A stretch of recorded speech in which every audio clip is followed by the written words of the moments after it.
Hello, Mark. I'm Wen, and I'm number 19. Today, I'm going to read Bill Gates' The Next Outbreak. We are not ready. When I was a kid, the disaster we worried about most was a nuclear war. That's why we had a barrel like this down in our basement, filled with cans of food and water. When the nuclear attack came, we were supposed to go downstairs, hunker down, and eat out of the barrier. Today, the greatest risk of global catastrophe doesn't look like this. Instead, it looks like this. If anything kills over 10 million people in the next few decades, it's most likely to be a highly infectious virus rather than a word, not missiles, but microbes. Now, part of the reason for this is that we've invested a huge amount in nuclear deterrence. But we've actually invested very little in a system to stop an epidemic. We are now ready for the next epidemic. Let's look at Ebola. I'm sure all of you read about it in the newspaper. Lots of top challenges. I followed it carefully through the case analysis tools we use to track polio eradication. And as you look at what went on, the problem wasn't that there was a system that didn't work well enough. The problem was that we didn't have a system at all. In fact, there's some pretty obvious key missing pieces. We didn't have a group of epidemiologists ready to go, who would have gone, seen what the disease was, seen how far it had spread. The case reports came in on paper. It was very delayed before they were put online, and they were extremely inaccurate. We didn't have a medical team ready to go. We didn't have a way of preparing people. Now, Medicine Sans Frontières did a great job orchestrating volunteers. But even so, we were far slower than we should have been getting the thousands of workers into these countries. And a large epidemic would require us to have hundreds of thousands of workers. There was no one there to look at treatment approaches, no one to look at the diagnostics, no one to figure out what tools should be used. As an example, we could have taken the blood for survivors, processed it, and put that plasma back in people to protect them, but that was never tried. So there was a lot that was missing, and these things are really a global failure. The WHO is founded to monitor epidemics, but not to do the things I talk about. Now, in the movies it's quite different. There's a group of handsome epidemiologists ready to go. They're moving. They save the day, but that's just pure Hollywood. The failure to prepare could allow the next epidemic to be dramatically more devastating than Ebola. Let's look at the progression of Ebola over this year. About 10,000 people died, and nearly all were in the three West African countries.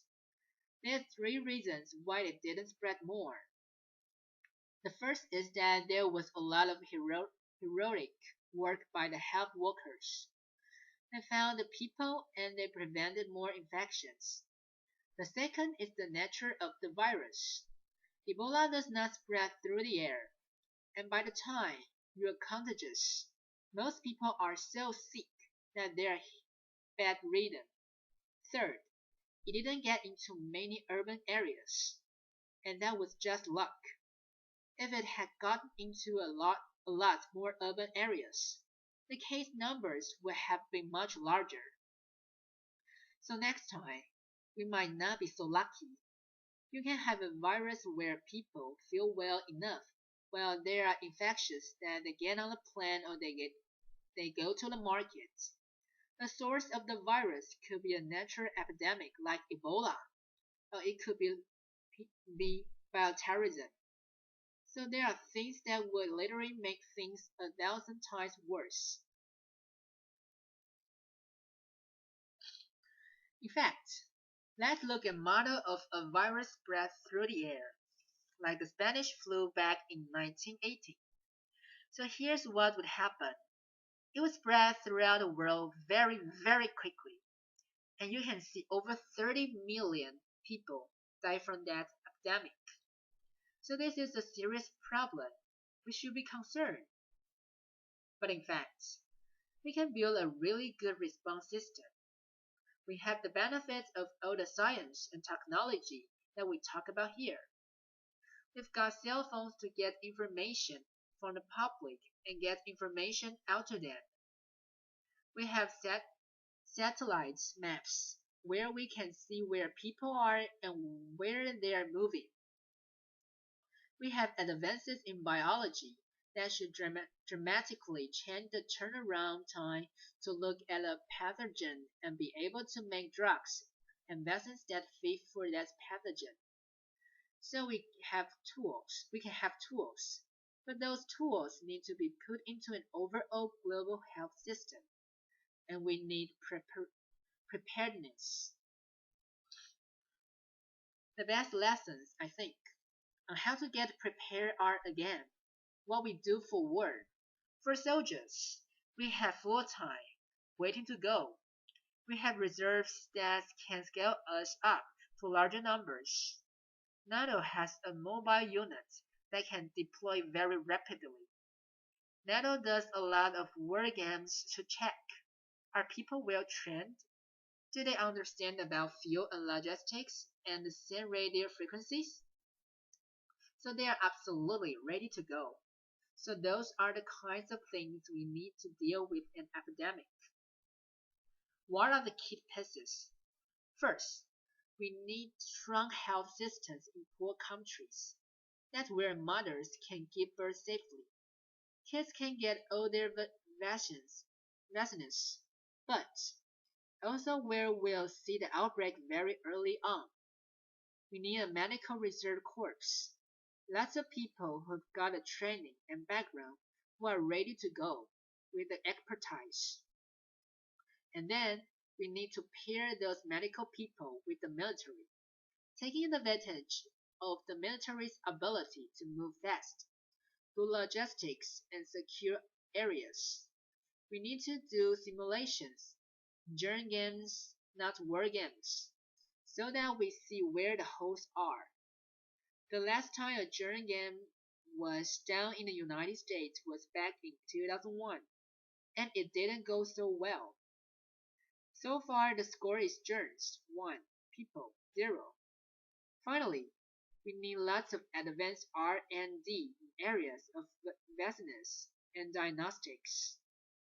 There are some big breakthroughs, like like the adeno-associated virus that could work very, very quickly. Now, I don't have an exact budget for what this would cost, but I'm quite sure it's very modest compared to the potential harm. The World Bank estimates that if we have a worldwide flu epidemic, global wealth will go down by over $3 trillion, and we have millions and millions of deaths. This investment offers significant benefits beyond just being ready for the epidemic. The primary health care, the R&D, those things will reduce global health equity and make the world more just as well as more safe. So I think this should absolutely be the priority. There's no need to panic. We don't have to hoard cans of spaghetti or go down into the basement. But we need to get going because time is not on our side. In fact, if there's one positive thing that can come out of the Ebola epidemic, it's that it can serve as an early warning, a wake up call to get ready. If we start now, we can be ready for the next epidemic. Thank you. Applause. Thank you, Mark. See you next time. Bye.